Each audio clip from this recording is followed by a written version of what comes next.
Hi అండి, welcome back my channel. నేను మీ స్వాతి. ఇవాళ మన రెసిపీ వచ్చేసి తక్కువ ఆయిల్తో ఈజీగా టేస్టీగా చికెన్ ఫ్రై ఎలా చేసుకోవాలో ఈ వీడియోలో చూద్దాం.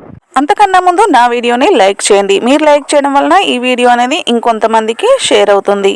తప్పకుండా లైక్ చేయండి.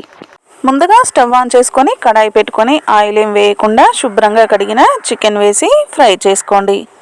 ఒక 5 నిమిషాలు మీడియం ఫ్లేమ్లో పెట్టుకొని ఫ్రై చేసుకున్న తర్వాత చికెన్లోంచి వాటర్ వస్తుందండి. చికెన్లో వచ్చిన నీరంతా పోయి చికెన్ మంచి కలర్ వచ్చేంత వరకు మధ్య మధ్యలో కలుపుకుంటూ చికెన్ని బాగా ఫ్రై చేసుకోండి.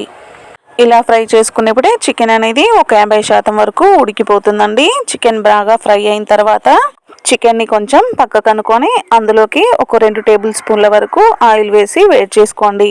ఆయిల్ వేడైన తర్వాత సన్నగా కట్ చేసుకున్న పచ్చిమిర్చి, ఉల్లిపాయలు, కరివేపాకు, అలాగే నూరుకున్న అల్లం వెల్లుల్లి పేస్ట్ కూడా వేసుకొని పచ్చివాసన పోయేంత వరకు ఫ్రై చేసుకోండి.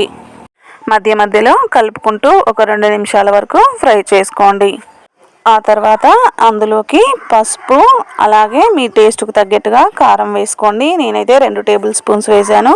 మీ కారానికి తగ్గట్టుగా వేసుకోండి. అలాగే ఉప్పు, ధనియాల పొడి, గరం మసాలా కూడా వేసుకొని మొత్తం కలిసేలాగా ఒకసారి కలుపుకోండి.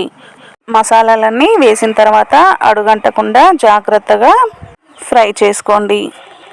ఈ ఫ్రై అనేది తక్కువ ఆయిల్తో చేసుకున్న చాలా టేస్టీగా ఉంటుందండి. రైస్లో అయినా చపాతీలో అయినా దేనిలో అయినా తినొచ్చు.